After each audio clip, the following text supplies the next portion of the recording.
verse ng mga bata o mga nanay. Joshua 1:8. Kabisado na ng mga bata yan. Next week, Joshua 1:8. Next week, kaya ba ng mga bata? Si Esther at si Leo, kaya nila next week. Joshua 1:8. Okay, mga anak, next week, Joshua 1:8. Okay, so, tama, Joshua 1:8, napaaga ako. Okay, game, 2024, the year of answered prayer. August na, mga kapatid. Na-miss ko kayo, isang buwan tayo hindi nagkita. July yung nakaraan eh. Amen? Okay, so ilang buwan na lang, 5 months na lang, no? 2025 na. So far ba, yung mga sinulat natin prayer request, yung mga nangyari na ba?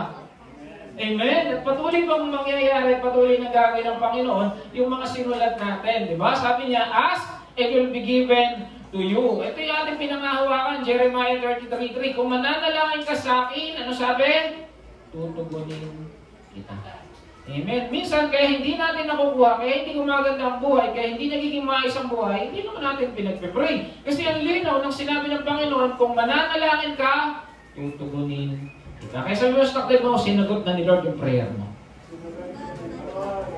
Amen. Praise the Lord. Amen. Okay, so, ang title, sabi ko nga, no, last month ko pa ito pero promote.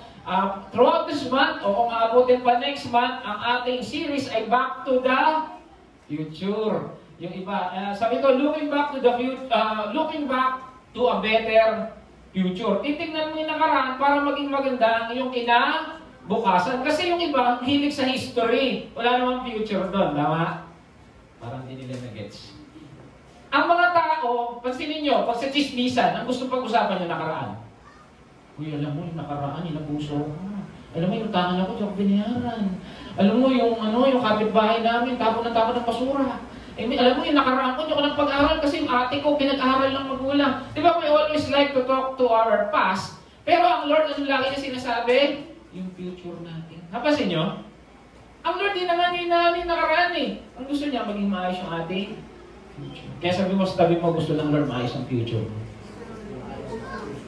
Amen. And for the whole month of August, by God's grace, and baka umabot pa ng September, yan ang ating pag-aaralan. Mga regrets, mga disappointments, mga nangyari nung nakaraan para magkaroon ng magandang bukas. Amen? May nakapanood sa inyo ito. Bakit yan ang title? Back to the Future.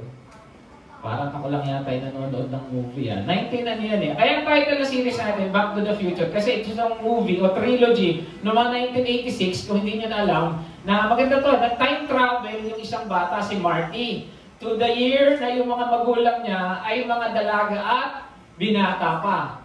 Ito nakakatuwa, nagkagusto sa kanya yung nanay niya. Ngayon, meron na siya ng picture na nandun siya, tapos yung kuya niya, tsaka yung ate niya. Unti-unting nabubura. Kasi bakit? Yung nanay niya, nagkakagusto sa kanya eh. Nawawala yung talagang timeline niya. Ngayon, yun ang mission niya. Ayusin yung maging mag-on yung nanay at tatay niya.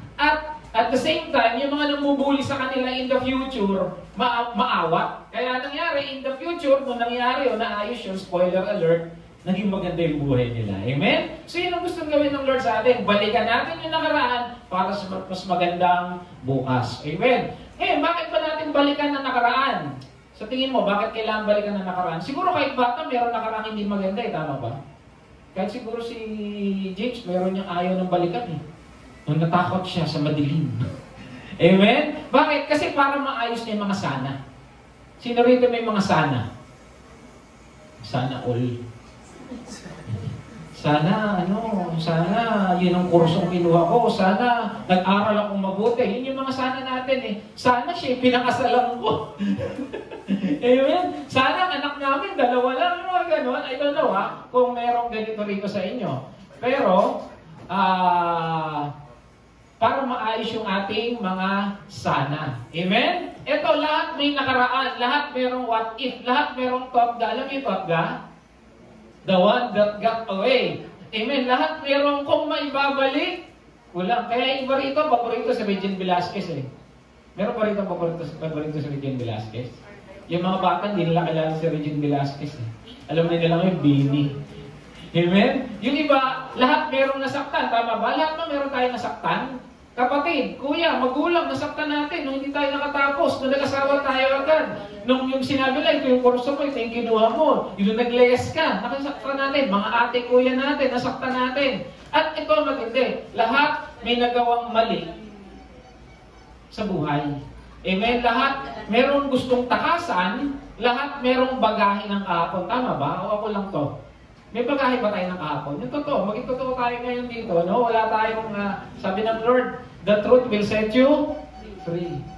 Kasi minsan, kahit natakasan mo na, hindi ka pa malaya. Tama ba? Natakasan mo lang, pero hindi ka malaya. Amen? Sabi dito, ito yung mga may sana sa Bible. Siguro, ito yung magiging mga topic natin for this month and until next month. Sa Eva at Adan. May sana ba sila?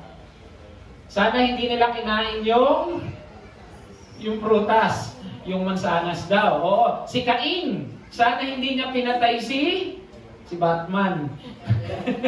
Si Esau, ano yung sana ni Esau?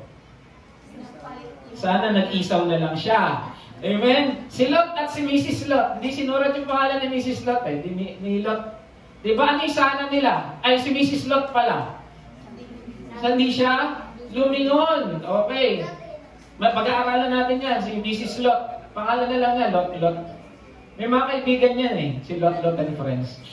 Amen? Si Moses, ano yung sana niya? Sana hindi siya pinatay. Amen? Yun yung pag-aaralan natin ngayon. Si David, ano yung sana ni David? Oo, hindi siya nanonood. Dapat nandun siya sa battle eh. Iniwan siya, inihaan yung mga tauhan niya eh. Si Peter, ano yung sana niya? Dapat hindi niya kanulo si Jesus na ilang beses? O ngayon, may kopya siya sa KFC. Pag nakakita siya, ayoko ng Chicken Joy! Diba? Si Paul, ano yung sana ni Paul? Sana hindi niya inusig yung mga mga Kristiyano in the first place. Ikaw, may thought ka ba? Yung mga bata, wala pa daw. Yung mga adult, meron na. Si Ate Ditas, napapaisip. Amen? May pinagsisisihan ka ba? Hindi pinagsisisihan ba tayo? May gusto ka bang balikan? Yan. May gusto ka bang balikan? Ako, aminado ko, may gusto akong balikan. Meron akong gustong ituwid. May gusto ka bang itama? Yan. May gusto ka bang baguhin? May gusto ka bang ipagpalit? Ayoko na sa'yo. Siya na lang. Amen? May gusto ka bang ulitin? Sana nag-aral pala akong mabuti. Sana hindi ako bumagsak doon sa exam, namopya ako, nahuli. Amen? May gusto ka bang ayusin? Amen? So yun yung mga sana natin. Kaya title ng pag-aaralan natin is What to Do with Our Yesterday. Ano ba dapat ang gawin natin sa kahapon natin? Ang verse natin is Exodus 2:11 to 15. Ito yung story ni Moses. Okay, maraming facts kay Moses, pero ang pangalan niya is he was drawn out. Kinuha siya kasi sa tubigan. Kasi ang backstory nito, dumadami na yung mga Israelites. Ngayon, hindi na naaalala ng mga Egyptian yung ginawa ni Joseph, di ba? Nung panahon na siya yung naging vice president ng Egypt at dumadami yung mga Israelites. Ngayon yung hari o yung parao, nakita, dumadami na itong mga Israelita, baka dumami sila, tayo ay talunin. Kaya ang ginawa nila, from 2 years old and below, papatayin. At doon tayo na to, pinanganak si Moses sa kanyang magulang na si Jochebed at si Amram. Ngayon, 3 months, tinatago pa siya pagkapanganak. Kaya lang after 3 months, hindi na kayang itago. So, ang ginawa nila, gumawa sila ng papyrus basket, natawag nila doon, ark daw, pinaanod siya sa ilog. Ayun. Sakto naman, sa biyaya ng Lord, nandun yung anak nung parao at nakita, Hebrew ito. Israelites to. Kaya lang, may nakita kay Moses, napalitan natin. At kaya, tinawag siyang Moses kasi he was drawn out from the water. May significance yung pangalan niya. Tandaan yung mga pangalan natin, may significance. Amen? Pero binago na ng Lord kung ano mang pangit na ibig sabihin ng pangalan mo. Amen? Dahil tayo ay mga new creation. Okay, so nung gano'n na, ito maganda, ito nakakatuwa. Dandun yung kapatid niya, sino yung kapatid ni Moses? Si Defensor. Amen? So, nung nakita, magaling yung ate, nung nakita niya, nakita ng prinsesa, siguro tinaymingan nila to, o plano talaga ito ng Diyos, na doon naliligo yung prinsesa. Ang sabi niya, gusto niyo bang may mag-alaga dyan? Ganun yung ate niya eh. Kapatid niya yun, sabi, sige. Sige po, alam niyo sino nag-alaga? Yung nanay. Sabi pa nung prinsesa, sige, babayaran kita. Pero may inaalagaan na yung anak niya, may bayad pa. Pero, there was something about Moses. Tingnan natin, ha? Sabi sa Exodus 2, nang magkaanak isang lalaki, ang sabi niya, napakaganda ng bata. Tingnan mo yung kapatid mo kung napakaganda niya. Amen. Lalaki to, pero this was something about Moses. Sabi sa Hebrews 11:23, sabi dito, dahil sa pananampalataya, ang magulang ni Moses hindi natakot sumuway sa utos ng hari. Kasi utos ng hari patayin eh. Nang makita nilang maganda. So sa Old Testament, sa New Testament, isa sinasabi, maganda si Moses. There was something about Moses. At sabi sa Acts 7:20, ito yung sabi ni Stephen, at that time Moses was born, he was no ordinary child. Hindi siya ordinaryong bata. Amen? Kaya, ang ibig sabihin ng no ordinary sa English, exceeding fair, asteos, polished, elegant, or unusual. Nawala yung letter N. May something sa batang to, kaya hindi nila magawa. Una, anak nila. Pangalawa, mayroong kakaiba rito sa batang ito. At yun yung sinasabi ng tatlong writer.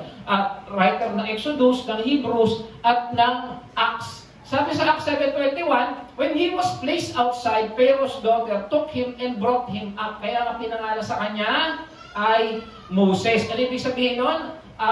Yung nourish pala, yung brought him up, ang ibig sabihin nun, to educate, train physically and mentally. So habang siya ay inaalagaan ng kanyang magulang, same time pumapasok siya sa college sa Egypt. So he was trained mentally and physically. At sabi ng mga napakinggan ko, wala raw anak na lalaking Pharaoh. At yung nakakuha sa kanya ate. Kaya itong si Moses was being trained to replace the king of Egypt. Kasi tinitrain na siya. Kaya itong si Moses, matalino to. Aral to. Alam niya yung batas, alam niya yung kultura ng Egypt. Kaya napansin nyo, sinabi niya na, Panginoon, kung hindi sila magagalit ka sa kanila, burahin mo na yung pangalan ko sa aklat ng buhay. Naalala niyo yun? Bakit? Kasi sa kultura nila, meron silang dalawang libro. Book of Life, tsaka Book of Death. Yun yung kultura nila. Kasi sabi niya, burahin mo na ako. Aral itong si Moses. Bakit? Tinitrain na siya.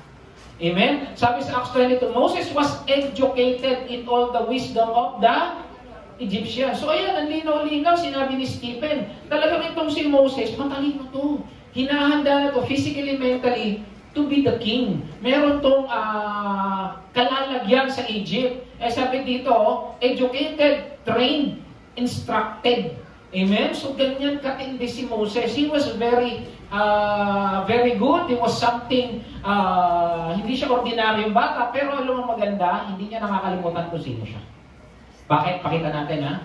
Kaya may something kay Moses. Kaya alam niya, bata pa siya, may gagamitin siya ng Lord. Alam niya, may plano sa kanya ang Lord. Kasi bakit? Alam niya kung sino siya. But at the same time, Egyptian siya, nag-aaral siya, nasa palasyo siya. Kung ikaw yun, kakaiba ka, di ba?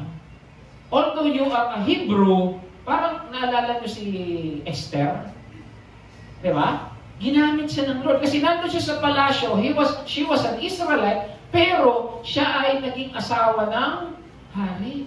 So pag ikaw nandun sa posisyon alam mo, gagamitin ka ng Diyos. Amen. So ito na yung ating text. Nang binata si Moses, ang sabi dito, 40 years old. Grabe, yung binata dito, 40 na. Kasi he was age 40 nung nangyari ito. Dinalaw niya kanyang mga kababayan. Paborito niya si Francis Magalona. Yung mga bata, hindi nila alam. Kami ni na Pastor Joby na Brad Emmanuel, nagkakaintindihan kami. Amen? Kilala niyo ba si Francis M? Amen? Yung nagtitinda ng isaw dyan. Amen? Sabi nito, nakita niya, hirap na tiniis ng mga ito dahil sa mabigat na gawain. Kasi pinahihirapan yung mga Hebrews, yung mga Israelis. Nakita pa niya, sinasaktan ng isang Ehipsyo, isang Hebreo. Tumingin siya sa paligid, nang wala siyang makitang tao, pinatay niya. Yung nagpapahirap. Because he was nationalist. Ano siya eh?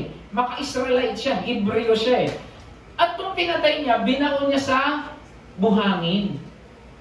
Murder was a capital punishment back then. Kahit naman hanggang ngayon kasi napaka-precious ng buhay. Amen? Ang tanong, bakit siya pumatay? Kasi sabi sa Acts 7:23, balikan natin yung kwento ni Stephen, nang si Moses ay 4 na taon. So ito yung reference natin na siya ay 40 that time. So from age 1 hanggang age 40, tinitrain siya ng Lord. Okay? Naisipan niyang dalawin ang kanyang mga kabayan Israelite upang tignan ang kanilang kalagayan. Nakita niyang inaapi ng isang Ehipsyo, isa sa kanila, kaya ipinagtanggol niya ito. So yun yung dahilan. Tuloy pa natin. At napatay niya ang Ehipsyo. Akala ni Moses, ito, look at this. Akala ni Moses ay maunawaan ng kanyang mga kababayan na sila'y ililigtas ng Diyos. Saan? Sa pamamagitan niya. Because he was something, he was trained by the Egyptian, although he was an Israelite, a Hebrew, alam niya, meron akong purpose. Sabi niya, ako yung magliligtas sa inyo. Siguro, nakikita na yung hirap, nagpe-pray itong mga Israelites na iligtas mo kami, akala niya siya yun. Yes, siya yun. Kaya lang, ang problema, hindi siya naunawaan. Kasi bakit? Hindi pa tamang panahon. Hindi ka naman pwede magpastor dito kasi tayo ka ni James, di ba? May tamang panahon ng lahat ng bagay. Amen? Nang magbalik siya kinabukasan at may nakita siyang dalawang Hebreo nag-aaway. So, nakapatay na siya. Nilibing na niya. Akala niya walang nakakita. Tandaan natin, may pakpak ang balita, may tenga ang lupa, at maraming marites. Huwag niyong kakalimutan yan. Amen? Ayan. May dalawang Hebreo nag-aaway. Ito naman mga to, kahit Pilipino, away ng away. Eh. Nung sinasakop na nga tayo ng China, nag-aaway pa rin eh. Tapos sa Senado, away sila ng away. Okay. Sino ang magbibigay? Ayan, sabi niya, bakit sinaktan mo ang kapwa mo Hebreo? So sinita niya. Sabi niya, bakit ba kayo away ng away? Tandaan, may posisyon siya. May posisyon siya kasi Egyptian na siya. Egyptian, siguro by passport, pero by birth, siya ay Israelite. Sino nagbigay sa iyo ng karapatan, ng kapangyarihan, mga siwa tumakot sa amin? Kasi hindi pa siya nagpapakilala, although he was something great, he was something big, parang wala pa siyang, para sa pastor, hindi ka pa na-ordain. Hindi ka pa pinapakilala. Kumbaga sa nanalo, hindi ka pa pinoproklama. Kaya sabi gano'n, ito matindi. Sabi ko siya, maraming marites eh. Papatayin mo rin ba ako tulad ng ginawa mo? May nakakita. Tandaan, lahat ng ginagawa natin may nakita. Akala lang natin wala, pero meron. Amen? Tanong nito sa kanya, ano nangyari kay Moses? Natakot si Moses nang marinig yun. Ikaw ba naman eh, halimbawa, nangupit ka. Mas mga bata, nangupit. Nangupit yung bata sa pantalon ni Brad Emmanuel. Nakita nung pagod ka, susumbong kita. Di ba minsan may ganun? Meron ako naalalang kwento, merong isang bata. Ngayon yung kanyang lolo ay nag-aalaga ng mga bibe. Meron siyang baril na toy gun. Kaya lang yung toy gun niya, pellet, alam niyo pellet? Nakabaril niya sa mata, bulag, patay. Yung ate niya nandun. Lagot ka, susumbong kita. Huwag mo ko susumbong, ate, huwag mo ko susumbong. Madali lang naman yan akong kausap, sabi ng ate. Basta, susunod ka sa akin. Sige. Ngayon, itong ate, kada utusan ng lola, titignan niya lang yung bata. Hoy, James, alam mo na. Lola, ako nang maghuhugas. Ngayon, nakita ng lola yung ate. Magwalis ka nga, James. Lolo, wala mag-awalis. Tumagal lang ganun. Nakakaawa na. Kasi itong ate, siga. Kaya na, may kakainin si James. Ano ba? James, kunwari lang to. Wala ka ng ate. may cake. James. Yung pato. Sabi na ate sa'yo. Alam niyo, tumagal ang panahon. Nakakaawa yung bata. Ngayon, alam pala nung mga matanda na nagawa nung bata, nag-pray, Lord, tulungan mo sa ate ko. Yung Pasko, yung nakaraan ko, hindi ko na kayang dalhin. Nag-pray. Nakinig naman, sinusap yan na Lord, sabihin mo na sa magulang mo. Sa lolo't lolo pala, kasi lolo yan. Tapos, di napunta na yung, alam nyo, lola, may nagawa po kasalanan. Pinapakita na yun. Napatay ko po yung pato nyo. Hindi ko naman talaga sinasadya eh. Nabaril ko lang eh. Yakshe. Alam naman namin eh. Sabi niya, hinihintay ka lang namin sabi. Alam nyo, ba't hindi binibigyan lang si ate? Hindi, tinitingnan ka lang namin. Alam nyo, yung mga ginagawa natin, minakakita eh. Amen? Minsan, hinihintay lang tayo ng Lord. Sabihin sa Kanya. Amen? At ganun itong si Moses, may nakakita. Ang mahirap kay Moses, imbis na aminin niya, natakot siya. Anong ginawa? Noon din nabatid niya, manakita pala sa kanya sa ginawa niya sa Ehipsyo. At ito nangyari, nakarating ang balita kay Paro, kay ibig niyang ipapatay si Moses. Ngunit ito'y nakatakas. Bakit siya papatay ni Parao? Dapat siya next in line. Siguro, yun yung batas. Pero Parao pag Parao ka, kaya mong pagguhin lahat. Hindi niya hinarap. Tumakas siya. Natakot siya agad. Yes, it was a capital punishment, pero Tatay mo yung hari, tatay-tatayan mo na yan eh. Hindi niya kinausap. Siyempre, bilang hari, kailangan niya i-impose yung dapat gawin. Amen? Ito sabi, nakatakasan ni Moses yung krimen, pero nakatakas pero hindi natapos. Nakatakas pero hindi naayos. Nakatakas pero hindi malaya. Tama ba yun? Minsan nakala mo ba, dito, sabi ni Sister Gina, ayaw na dun sa sigahin na. Alis na lang ako. Nakatakas siya pero hindi nandun pa din.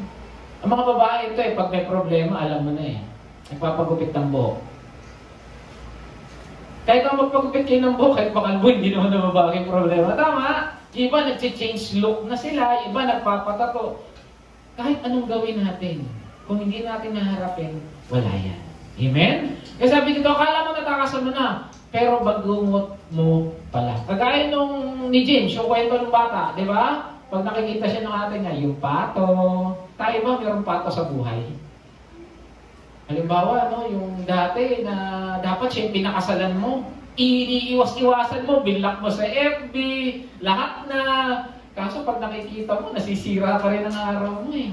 Di ba? Minsan mahirap talaga talikuran ang nakaraan. Amen? Pero ito maganda. Pero pag sinuko mo na kay Lord ang buhay mo, pati yung nakaraan mo, sabi sa Romans 8:28, and we know that in all things, God works for the good. Kagaya ni Moses. Alam natin yung story ni Moses.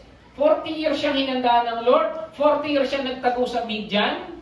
Pero yung pala, piniprepare siya ng Lord. Yung kanyang background sa Egypt bilang vice president dapat, at yung 40 years niya bilang pastol, ay gagamitin ng Lord nung ginamit siya upang itakas yung mga palayain yung mga Israelites sa mga Egyptian. Bakit?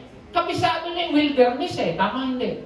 Kasi doon siya nagpapastol Kabisado niya yung Parao. Bakit? Kasi doon siya galing Yung kanyang nakaraan, ginagamit pala ng Diyos para isang magandang bukas. Amen? Kaya mga kapatid, yung bukas, yung kahapon natin hindi maganda, alam mo, gagamitin ng Lord yan Para patatagin ka, para gamitin ka, para lalo ka maging kagamit-gamit sa Kanya.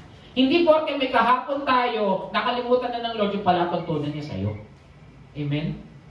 Hindi natapos yung mali natin sa kabutihan ng Lord sa buhay natin. Amen? Sino rito pwede magsabi ng amen dahil mabuti ang Lord sa buhay nila? Amen! Mabuti ang Lord. Amen? Kaya nga Romans 10:28. Tuloy natin yung story.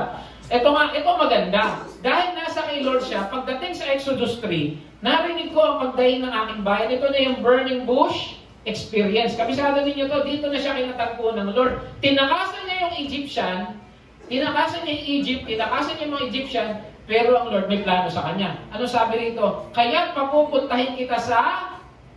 Sino tinakasan niya? Parao. Pero dahil gagamitin siya ng Lord, pero siya papupuntahin sa Parao. Napansin ninyo, ang dami niyang alibay. Sabi niya, di ako magaling magsalita. Paano sila maniniwala sa akin? Ba't siya maraming alibay? Ayoko nga harapin yun Parang ganito lang yan Bawa meron tayo dito umalis tayo ng probinsya natin kasi may tinakasan tayo sa probinsya. Tapos, dahil meron tayong nakaraan doon, yung ex natin, bigla nila natin iniwan. Pumunta tayo ng Manila.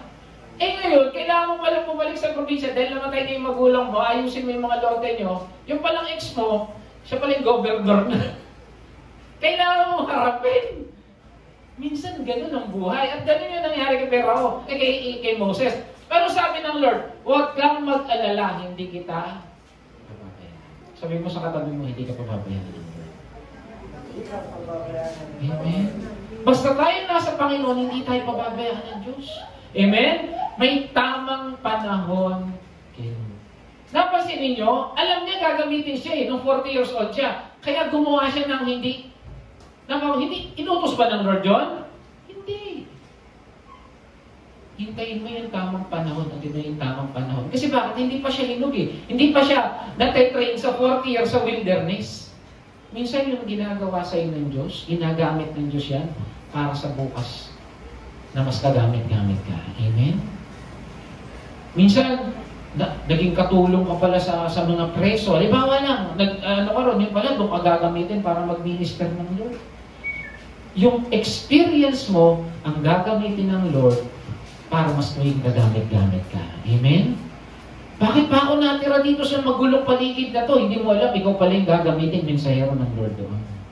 Amen? May plano ang Diyos sa atin. Kaya kayang ayusin ni Lord ang kahapon mo, ano man yan, isuko mo lang, sasamahan ka niya kahit saan. Amen? Okay, what to do with our yesterday? Number 1, let go and let God. Itaas mo kay Lord, ano man yan. Kasi ano sabi sa Hebrews 12? Kaya nga, dahil napapaligiran kayo na napakaraming saksi, ito na yung mga witnesses, ito na yung mga nagtagumpay, ito yung mga story ni David, ni Moses, ni Abraham. Sabi, tanggalin natin ang anumang balakid ng ating buhay. May balakid pa sa buhay natin ngayon? Meron bang humahatak sa atin ngayon para mas lalo tayong kagamit-gamit ng Lord? Meron ba na, gusto ko na mag-full time, kaya hindi ko magawa eh. Gusto kong iwanan to, kaya hindi ko magawa eh. Kaya ngayon hindi ako makapagpatotoo ng maayos. At to, hindi ito kasalanan kasi bakit? Merong kasalanan eh. So merong balakid at merong kasalanan. Yung kasalanan talagang dapat natin isuko yan. Pero meron ding balakid. Ano yan? Ito yung mga kahapon natin. Ito yung mga bagahe ng kahapon natin. Sino rito yung nag-travel na, sumakay ng aeroplano? Barko. Bangka. Pag magta-travel ba, masarap maraming dala? Mahirap, di ba? Ganun din sa buhay natin. Si Pastor Joby nakarihit agad eh. Si Pastor Francis, yung head pastor natin, kasi nag-aaral siya sa Manila dati, tiga-Tarlac sila. Eh ngayon, hindi naman daw ganun ang ayos ang buhay nila. Kaya ang ginagawa, sapat lang yung pera niya, tapos ang padadala sa kanya ng kanyang mga magulang, yung mga anik nila. Ito matinda, minsan pinadala siya ng manok. Buhay na manok. Nandun siya sa bus. Alam niyo yung mga bus dati, minibus pa eh. Nabutan niyo ba yung mga minibus? Hindi ba yung malalaki, hindi pa aircon? Alam niyo yung saraduhan nun, yung tinataas pang ganyan, na parang kahoy. Hindi pa yata kayo nakasakay nun. O kaya yata labas ang nakasakyan nyo. Sabi si Sister Daisy, ano yun? Wow! Diba gano'n? Ito nakakatuwa. Nakatakas yung manok. Punong-puno yung bus. Nag-aaboy siya ng manok. Tinento niya, tawa lang yung tawa eh. Amen? Ang hirap doon ng maraming bit-bit, lalo na manok. Kayo ba? May bit-bit ba kayong manok sa buhay ninyo? Na pag naaalala niya, para sinasabi mo, huwag mo mababanggit sa akin yung pangalan niya, mag-aaway tayo. Huwag tayong dadaan doon. Masisira ang araw ko. Minsan, ang saya-saya mo, narinig mo lang yung team song mo ng ex mo na niloko ka. Nag-iba na yung itsura mo. Amen? Sabi dito, ano ma'am? Balaki. So whatever that is, tanggalin natin yan. Ayaw ng Lord yan. Amen? Kasi may takbuhin daw tayo. May takbuhin tayo sa asing harapan. Meron tayong tinatakbuhan, meron tayong pangarap, meron tayong gustong marating at meron gawin ang Diyos sa buhay natin. Kung may pangarap tayo, mas may pangarap ang Diyos sa atin. Tama hindi? Mga magulang, may pangarap pa tayo sa ating anak? Yes. Amen. Kung may pangarap tayo sa kanila, mas may pangarap ang Diyos sa kanila. Yeah. Amen.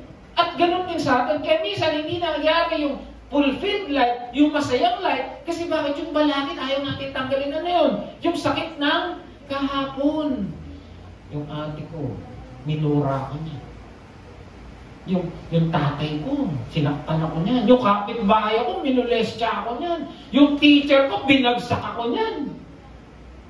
Ang tagal-tagal na nun. Bakit ayaw makita yung kaklase mong yun? Binali niya yung lapis. Grade 1 pa yung problema mo, kapatid. Hanggang ngayon, ayaw kong pumunta sa reunion dahil binali lang yung lapis mo. Pero sometimes, nakakatawa yung mga kahapon natin. Ngayon, may totoong kahapon na molestya. Hindi ko sinabing harapin mo yung molestya sa'yo, pero itaas mo ngayon. Amen? Kaya ayaw ko nang mag-church. Kasi pag nasa church ako, hindi nila ako pinapansin. Dilipat ka na naman ng ibang church, hindi ka na naman napapansin. Lahat ng church, pero hindi na mapapansin. Pwera sisikain na, praise the Lord. Dito, pansin na pansin ka. Amen? Pakakantahin ka pa nga. Welcome ka pa nga. Amen? Ano yung mga mabibigat? Galit. Meron ba tayong galit sa puso? Meron ba tayong inis? Meron ba tayong asar? Meron ba tayong nakaraan? Madali lang naman mapansin yung taong may nakaraan eh. Pag nakante, sumasabog. Merong isang driver ng Grab. Nakasakay na kayo ng Grab. Di ba nakasakay ng Grab? Kotse to, kotse. 4 wheels. Ngayon, biglang kinalabit. Mama, para na po. Biglang preno. Sabi ko gano'n, buti ka mabangga. Sabi nung pasahero, bakit to? Sabi ko lang para na ako. Pasensya na ako kasi first time ko mag-grab driver eh. Ano naman pero matagal ako yung driver mo, matagal ako yung driver. Anong driver ka ba dati? Yung karo ng patay. Isipan mo naman kung karo ng patay, bigla may kumalabit sa'yo. Dahil sa kahapon niya, hindi siya makamupon, hindi siya makapagmali. Baka may kumalabit sa akin, Amen. Minsan ganun din tayo sa buhay natin. Hindi tayo makapag-aaral kasi minsan nadapa tayo. Mga kapatid, kahit 7 beses ko tayo madapa, itatayo tayo ng Diyos. Amen? Amen? Kaya sabi dito, nahihirapan ka kasi may daladala ka. Tingnan mga katabi mo kung may daladala. Payong. Kahit isang itlog, ayan challenge. Bibigyan kayo ng isang itlog. Yung isang itlog ba kaya niyong dalhin? Sino rito kaya dalhin ng isang itlog? James, kaya mong dalhin ng isang itlog? Pero kung sasabihin ko sa inyo, isang itlog na huwag yung bibitawan ng isang buwan. Mahirap madali. Pero manaliligo ka, itlog ginagamit mo. Magte-text ka, itlog yung pan-text mo. Nagagalit ka, teka, baka mabasa. Mahirap hindi. Ganun din yan. Misa akala mo magaang, pero pag tagal-tagalan ng panahon, sinisira ka na pala niyan. At tandaan natin yung asido. Pag meron kang galit sa puso, parang asido yan. Ang mahirap, pag meron kang asido sa puso, ikaw yung unang nasasaktan. Ikaw yung unang napapasok. Amen? Kaya sabi ko, sasabihin mo, sanay ka na. Pero kahit anong mabigat, pag tumatagal, bumibigat din. Amen? Sabi sa 1 Peter 5:7, ipagkatiwala niyo sa Kanya yung mga alalahanin sa buhay sapagkat siya ay nagmamalasakit sa inyo. Amen? Alam niyo kami, nung bago kami kinasal ni Pastora, meron akong hindi magandang pass. Sinabi ko muna sa kanya yun, kasi ako mahirap na. Baka pag nalaman niya, kasal na kami, alam niya Superman ako, hindi niya ako magustuhan. Hindi, lang. Amen, tama sila rin. Sinabi ko din, totoong identity ko. Wow. Tinanggal ko din sa salamin ko. Pero alam niyo, ganun yun, sa mga sising-iro, sa mga bata, na pag lumaki kayo, kung may nakaraan kayo nung binata kayo, sabihin niyo, agad bagay kayo sal. Mahirap na, diyan kung malaman niya, tigapagmana pala kayo, magalit sa'yo. Parang ako, asyendero. Amen? Mahirap yung malaman. Tapos kasalanan ko pala. Ganun, di ba? Ayoko na sa'yo. Dapat alam nila yung nakarahat niyo. Amen? Kasi ganito yun Sometimes hanging on or holding on does more than damage. Kahawak mo dyan, hindi mo pala alam, nasusugatan ka na pala. Kapatid, ikaw, may nakaraan ka bang masakit? Meron ka bang karaan na pag narinig yan, sumasabog ka? Minsan may mga tao pag bigla na lang sumasabog Bakit? Okay, biglang bumagsak ang pinto, biglang nagwawala. Bakit? May more shock, dati palang sundalo. May dumarating, may kumakalustos, balik ka na. Ito mo, kahit matanda na, bubargan niya, yung pala dati siya sundalo sa Vietnam. Amen? Ang mga tao may nakaraan at makikita yan sa kilos natin. Amen? Kaya ako minsan, ganyan lang ako ng ganyan. Sumali ako sa hindi pala ako sumali. Amen? Kaya sabi, pagkatiwala mo kay Lord, ano man ang iyong nakaraan, dahil kung patuloy mo nga hawakan, baka lalo ka lang. Kapatid, ano yung hinahawakan mo? Na sana kami, kung dumating lang ako sa tagpuan namin, dapat governor na pala ako kasi yung napangasawa ko, dapat yung governor. Kung tinapos ko lang yung pag-aaral ko. Kaya ngayon, no read, no write pa ako. Paano na ngayon ang buhay ko? Si Sister Flor natatawa magkasing level tayo ng edad. Alam na yung kantang yun no? Paano na ngayon ang buhay ko? Amen? Bitawan na natin yun. Sabi ko sa Proverbs 24:16, sapagkat siyang nakakatayong muli, mabuwal man ang 7 beses. Sabi dito, sino nakakatayong muli? Yung mga may Kristo sa buhay. Madapa ka, masaktan ka, may pinagdaanan ka, babangon ka dahil may Jesus. Magiging maayos po dahil kay Jesus. Hindi madali, pero may Jesus. Amen? Ako nga nung nag-aaral, akala ko hindi ako makakatapos Pero alam niyo, magaling si Jesus. Nakagraduate ako. May honors pa. Si Jesus yun, hindi ako. Amen? Kaya mga kapatid, lalo sa panahon sa mga hindi pa nakakatapos na pag-aaral dyan, madali mag-aaral niyo. Merong isang pastor na, kalala niyo si Pastor Jeff. Sabi niya, hindi rin ako nakapag-aaral. Kaya may nakilala ko siyang profesora ng Philippine Christian University. Sabi niya, may mga certificates ka ba? Sabi niya, oo, meron Sabi niya, pwede ka na. In-assess siya. 1 taon na lang. Graduate siya, Bachelor of Theology. Amen? Ngayon, nagpamasteral na siya, pero ilang taon na siya? 50 na siya mahigit. Kung gusto mo, ilapit mo kay Lord, aayusin niya yan. Amen? Wala nang imposible sa panahon ngayon dahil may Panginoon tayo, walang imposible. Amen? Sabi sa Romans 8:10, alam natin lahat ng bagay gumagawa ng Diyos para sa mabuti, kasama ang mga nagmamahal sa Kanya. Sino ro yung inaayos ng Diyos? Una, yung mga Pangalawa, yung mga tinawag sa Kanyang layunin. So kapatid, kung ikaw nagmamahal, sino rito nagmamahal kay Lord? Magsabi ng Amen. Sino rito tinawag para sa tungkulin at layunin? Magsabi ng Amen. Ay, sigurado, magiging maayos ang buhay mo. Kasi sabi niya, aayusin ng Diyos, gumagawa ang Diyos. Sino yung gumagawa? Ikaw ba? Si Lord. Napapansin ninyo, umaayos ang buhay niyo. Bakit? Una, mahal mo si Lord. Pangalawa, ginagamit ka ng Diyos. Kaya alam niyo, masarap pag ginagamit ng Lord eh. Mahirap, oo. Minsan mapupuyat ka, kapapractice. May nag-practice ba? Sister, pag mag-preach ba, mahirap padali. Pastor na, praise the Lord. Pag maging mahirap ba, hindi. Palagay ko to, nasa poste, nagme-memorize to eh. Teka, ano ba yung verse? Teka, baka mahulog ako rito. Bakit? Kasi ayaw niya mabaya ang Lord eh. Tama, hindi. O pag si Leo, gagamitin mag-devotion to, sigurado ako sa school, binabasa to Bible eh. Amen? Bakit? Kasi mahirap. Hindi madali. Pero kaya natin gawin sa biyaya ng Lord. Amen? Amen. Si Sister Pro siguro, 3 araw sa banyo to, doon nagme-memorize eh. Amen? Bakit hindi madali? Ako nung isang araw, kwento talaga ako. Pero kailangan, bakit? Tinutulungan naman tayo ng Diyos. Amen? Kasi, ano sabi rito? Gumagawa sino? Kaya nakakain natin kumanta, sumayaw, mag-pray, magturo, mag-devotion. Kung ano man yung inata sa atin ng Diyos, magagawa natin. Bakit? Hindi tayo eh. Kaya yung mga nakaraan mo, itaas ko lang kay Lord. Kahit pa nagawa na natin, kahit ano pang kapo natin, kahit ano pang pinagdadaanan natin, tapat ang Diyos na nagmamahal sa atin. Hindi nagbabago ang palatuntunan niya sa buhay natin. May nagkamali pa rito? Meron bang may pinagdaanan dito? Meron bang may nasaktan dito? Hindi natapos sa Diyos, hindi natapos doon ang palatuntunan ng Diyos sa iyo. Amen? Kahit may nakaraang kang bulok at pangit, kaya kang baguhin ng Diyos. Sinasabi niya, tayo ay bagong nilalang. Sabi niya, wala na yung kahapon. The old has gone, the new has come. Amen. Lahat ng nasa Kristo, bagong nilalang. Tingnan mo katabi mo kung bago na nga yan. Amen? Pangalawa, and the guilt. Minsan, pag may nagawa tayo hindi maganda, lagi bumabalik sa atin yun. Lalo na pag babae. Ang babae rin hindi nag-hysteria eh. Historical. Pero tamutan na yan. Bitiwan mo ng lahat ng kirot ng kahapon para ikaw ay maka-move on. Sino rito nasubyang? Alam niyo nasubyang? Yung maliit na kahoy na natusok. Sino rito nagka-ingrown? Madali, mahirap. Ang hirap magsabatos pag may ingrown. Nung nai-ingrown ako noon, kasariwaan, nasa jeep ako. Etong may bit-bit na payong, nabagsakan, gusto kong sipain. Totoo lang gusto kong sipain. Tinitingnan ko naman, gusto kong sipain. Tapos hindi pa na nag-sorry.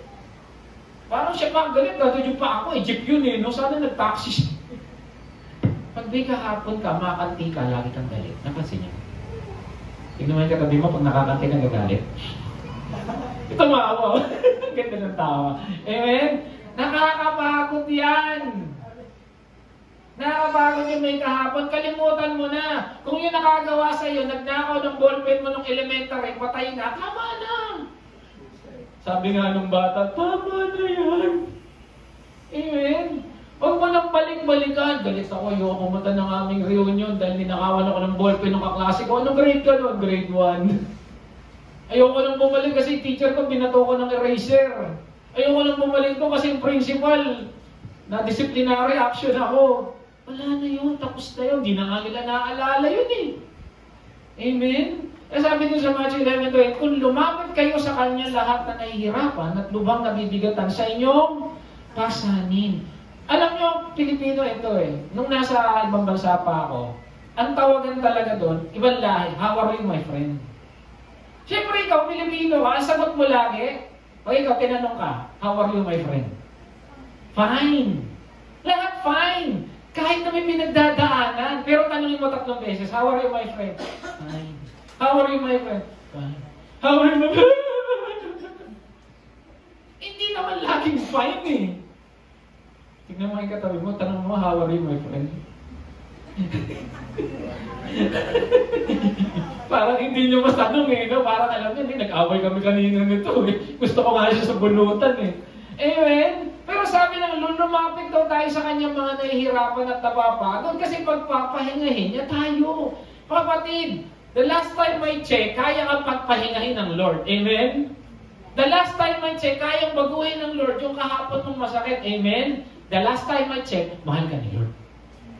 Kasi si Lord, pareho noon, ngayon at magpakailanman, hindi niya siya nababago sa buhay natin. Kaya kalimutan mo na yan, utang na loob.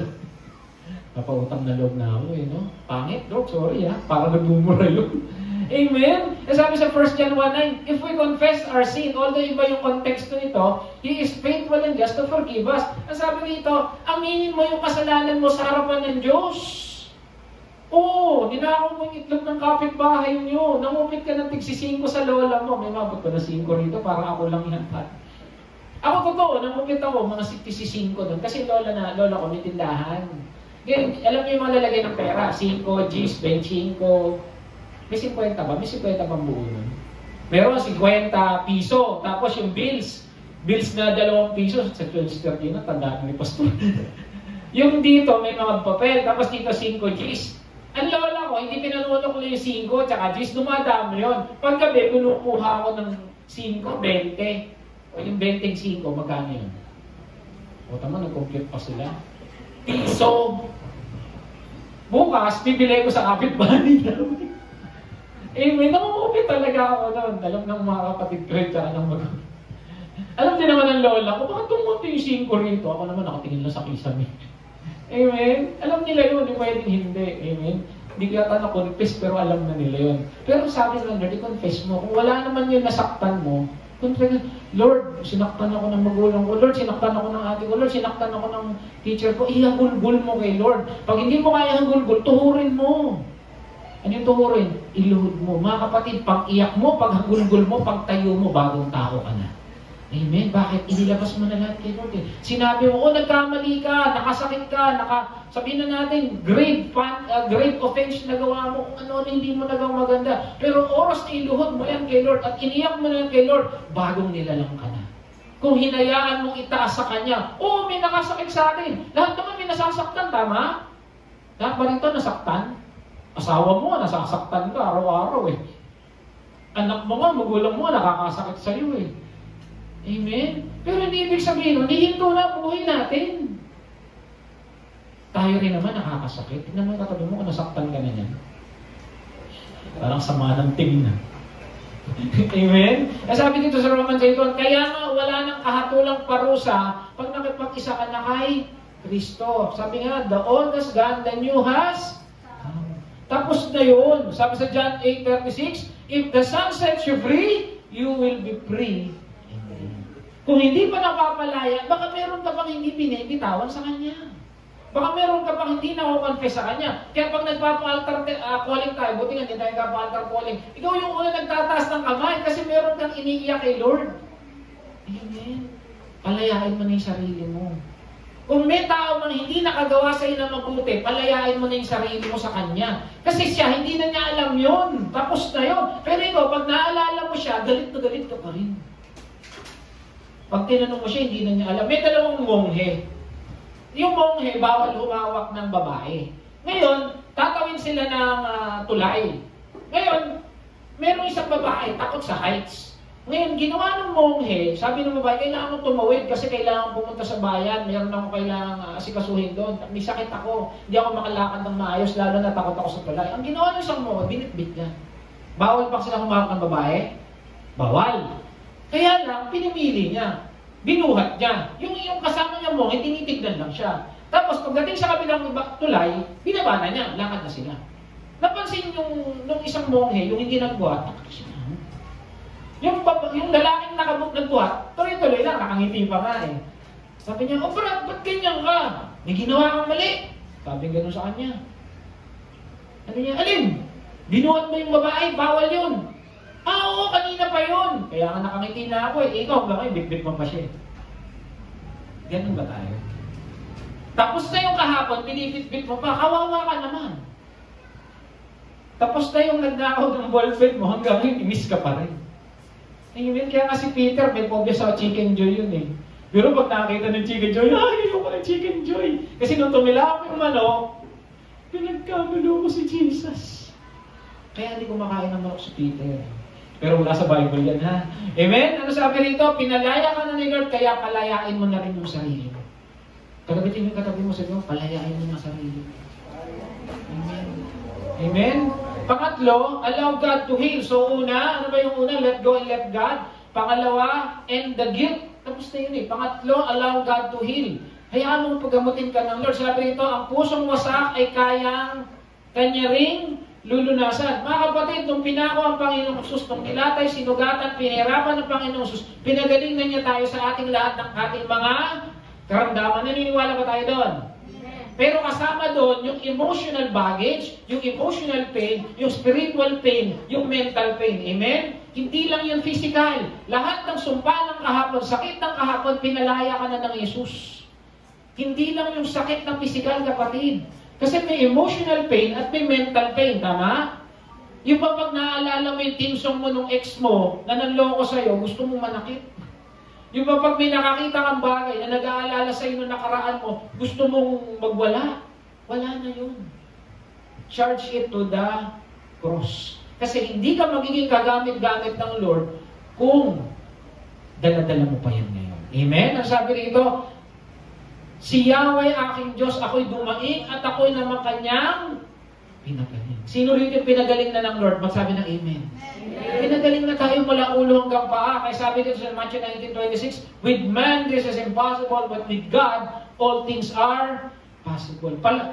Posible bang palayain tayo ni Lord sa kahapon? Posible bang kaya tayong pagaling ni Lord sa ating mga karamdamang mental at emosyonal? Kaya ba ni Lord na gamitin tayo ng malakasan? Parang wala rin itong kayang gamitin ng Lord. Ulitin ko tanong, kaya ba tayong gamitin ng Lord ng malakasan? Amen. Mga kapatid, kaya lang ni Lord dyan kung ibibigay mo sa lahat ng ganyan dala-dala. Amen? Sabi dito, remember, hayaan mong gamutin ni Lord ang sugat mo, ang mga sana mo, ang mga kasalanan mo, at para maging maganda ang bukas. Amen? Tapos na yung kahapon eh. Tapos na yung botohan nun ni Lenny, at saka sino ba yung kalaban ni Lenny? Si BBM. Hanggang ngayon ang profile mo, binuto ko si Lenny. Tapos na yung eleksyon nun, tapusin na natin. Minsan may mga mag-anak nag-away-away nun kung iboboto si BBM o si Lenny. Hanggang ngayon hindi na nag-usap. Dahil lang doon. Tapos na yung botohan, nagkamali yata tayo. Ay, hindi, joke lang. Amen? Tapos na yun. Pastor, nakagets yun. Tayo talaga tayo. Amen? Tapos na yun. Tapos na yun. Let's pray for the new government that we have. Amen? Kasi sabi ito, remember the lesson. Yung sakit ng kahapon, mayroong lesson yun. Imposibleng wala.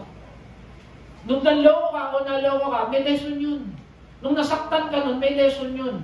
Imposibleng wala. Kung ikaw yung nasaktan, pag-aralan mo, bakit ka nasaktan? Kung ikaw yung nakasakit, pag-aralan mo, bakit ka nakasakit? Eh, sabi sa Deuteronomy 8:1-3, sundin ninyo, alalahanin nyo, tinuruan nga kayong magpakumbaba upang ipadawa sa inyo na ito, na ang mga tao hindi lamang sa tinapay na mabuhay, kundi sa bawat salita nagmumula sa bibig ng Lord. Amen? Huwag nyo nang ulit-ulitin. Alalahanin nyo lang yung lesson. Kasi pag inulit nyo pa yan, hindi na hindi na kahapon yun. Ngayon na yun. Kasi kung inuulit-ulit natin yung mga nagawa nyo, paulit-ulit mo lang sinasaktan ng buhay mo. Amen? Halimbawa, may nakaraan yung... Buhay na natin, kumari lang. Yung lalaki nagloko. Nagkagusto doon sa kasamahan niya ng may 5'6". Hindi naman, wala naman nangyari. Nakita lang sa text.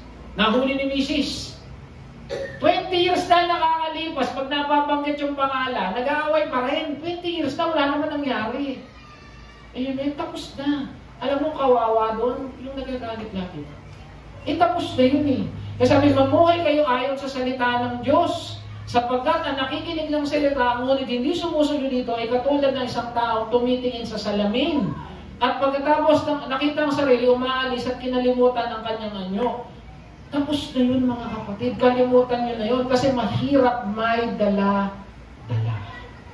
Amen? Remember, alalahanin ang sakit para wag nang maulit. Nasaktan kayo? Oo, hindi. Noon. Lahat tayo. Masakit, hindi. Masakit. Gusto niyo ba bang ulitin yun? Hindi na. Niloko ka ng kapitbahay mo, na-scam ka. Malaking nawala sa iyong pera. Tapos na yun eh. Nangyari na yun. Pero ito, nakatayo ka na ngayon ulit. Oo, nawalan ka ng pera. Pero kung paulit-ulit mong aalalahanin yun, hindi ka makakamove on. Hindi ka makagawa ng bagong kinabukasan. Amen. Tapos na yung kahapon mo. Ito na yung ngayon para magkaroon ka ng magandang bukas. At panlima, huwag mo nang ulitin kung ikaw yung nakasakit, kung ikaw yung nanloko, kung ikaw yung gumawa ng mali. Sabi niya sa Proverbs 26:11, ang pangit nito eh.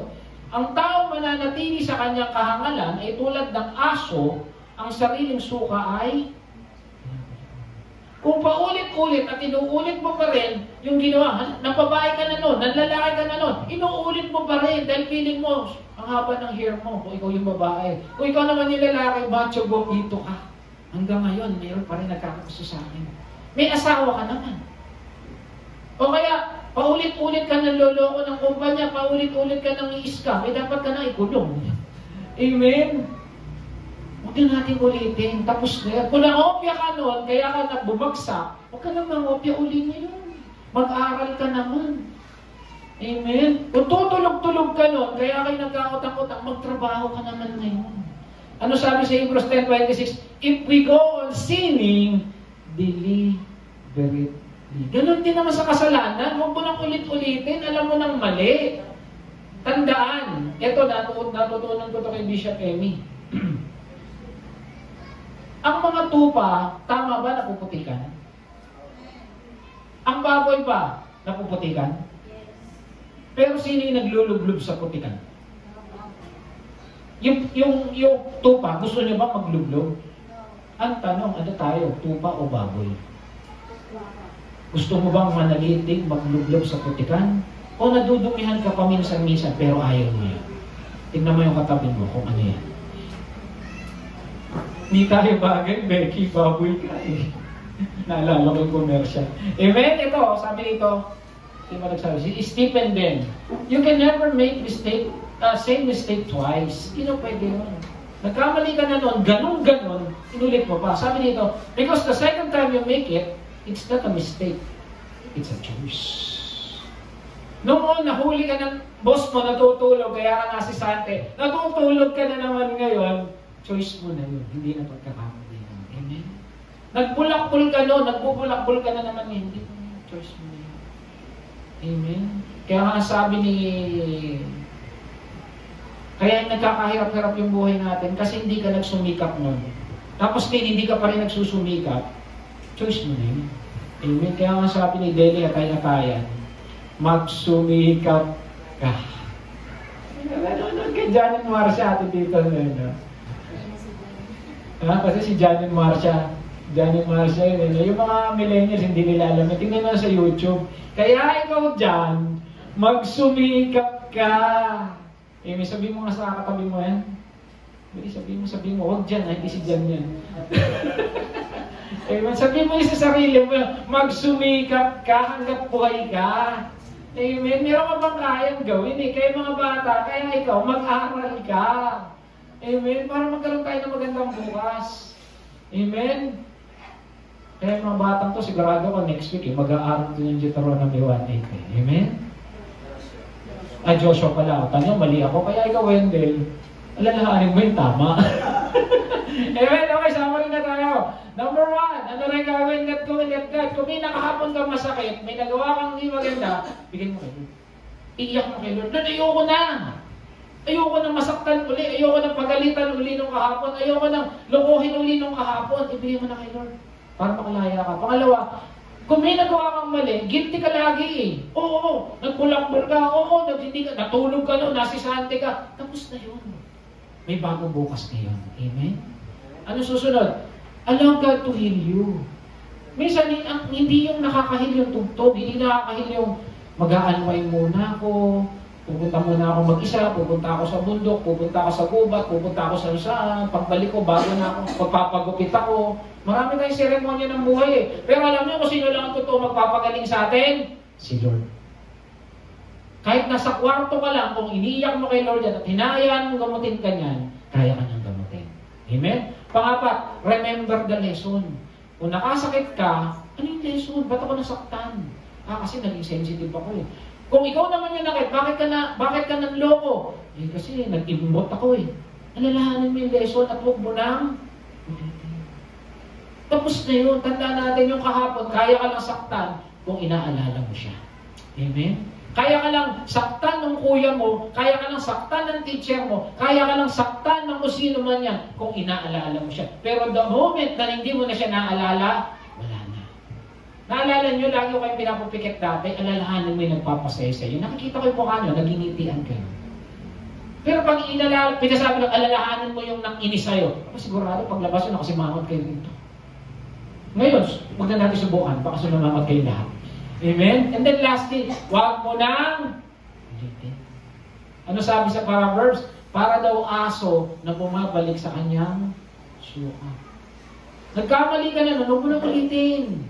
May sinaktan ka na nun, huwag mo nang ulitin. Kasi ikaw din yung masasaktan, ikaw din yung mahirapan. Dahil pag inulit-ulit mo na yan, para ka raw aso. Tingnan mo yung katabi mo. Mukha naman siya poodle eh. Ay, pusa. Amen? Ano daw gagawin natin sa kahapon natin? Matuto. Sabi mo, matuto ka nga. Yan, matuto tayo. Huwag na natin ulitin, matuto na lang tayo. Amen? Lahat tayo may karapon na gustong balikan. Ako, mga kapatid, no, I'm honest. Marami kong gustong baguhin.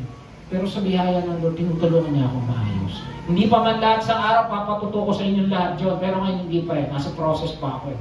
Pero alam ko ang Lord kayang ayusin yun. Amen? At alam ko lahat tayo dito, mayroong pinagdadaanan, may kahapon na gustong balikan, gustong ayusin, mga kapatid. Isang araw ipapatuto natin kasi ninaisan ng Lord.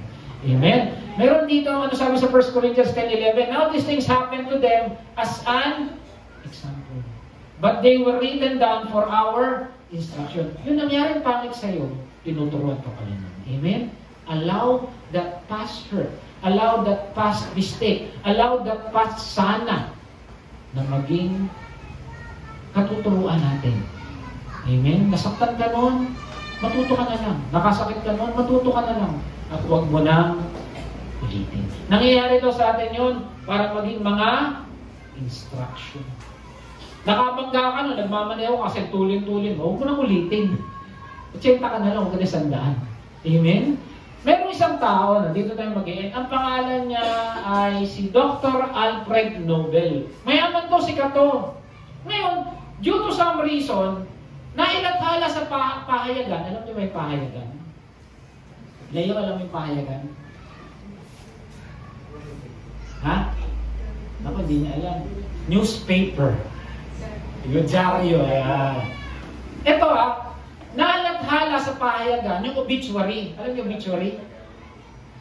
Nakasulat doon yung mga namatay. Ito, buhay pa siya. Nicknamed the Merchant of Death. Pero buhay pa siya, nagkamali. Nagkamali yung pahayagan kasi sikat siya. Halimbawa ako, yung poging pastor namatay na, ay grabe, nandun yung mukha ko. Pero buhay pa ako. Kaso sa kanya, hindi poging pastor ang nakalagay. Merchant of Death. Alam niyo bakit? Kasi negosyo niya, gumagawa siya ng dynamite. Yun yung negosyo niya, kaya siya mayaman. Gumagawa siya ng mga dinamita. Kaya nung siya ay nagkamali na yung editorial team o kung sino man, nailagay, patay na si Dr. Alfred Nobel. Siya yung Merchant of Death. Ikaw kapatid, nalathala sa pahayagan. Patay ka na. Tapos ang nakalagay doon, itong si Wendell, isa tong mamamatay tao na nabuhay. Patutuwa ka? O itong si ganito, ano siya dati, isa siyang takas na bilanggo. Matutuwa kayo? Ito, ganun yung nangyari. Kasi siya ay gumagawa ng mga dinamita. Alam nyo, imbis magalit siya sa pahayagan, para siyang binuhusan doon ng malamig na tubig. Bakit? Kasi totoo. Eh, gumagawa naman talaga, negosyo niya, dinamita eh. Mayaman to, alam nyo yung ginawa niya? Naghanap siya ng bagay na makakatulong sa kanyang paligid. At sinimulan niya yung Nobel Peace Prize. na yung kanyang, naglagay siya ng isang foundation na sa isang dekada yata o sa isang panahon sa buong mundo, naghahanap sila ng mga taong magagaling na tumutulong para sa ikabubuti ng mundo. Siya yung author ng Nobel Peace Prize. At ngayon, pag sinabing Alfred Nobel, hindi na yung merchant of death. Ang naalala niya, yung taong pilantropo. Mga kapatid, kung halimbawa nagkamali ang isang post sa Facebook, kasi wala na masyadong periodiko ngayon, o dyaryo, o pahayagan. Bawa nakita mo ron, Wendell, obituary, born, ganito. Ano yung gusto mong nakalagay na? Gusto mo nakalagay doon, ito yung ito yung chismosa. Gusto mong malagay doon, ito yung bungangera sa bahay. Ito yung batugan. Yun ba yung gusto natin mailagay doon? O gusto nyo mailagay doon, ito yung lingkod ng Diyos. Ito yung umaawit para kay Lord. Ito yung nagpupunta sa jail para magaya. Ito yung ginagamit ng Lord para mag-devotion. Ito yung ginagamit ng Lord para mag-preach. Ano yung gusto nyo ilagay sa obituary nyo ngayon? Amen? Bukas makalawa, pag-uusapan tayo dahil wala na tayo. Ano yung gusto natin pag-usapan nila? Yung maganda o yung pangit? Kaya mga kapatid, simula sa oras na to, matuto na tayo sa ating nakaraan. Amen? Palakpakan natin ng Lord, tayo magpasal sa balik.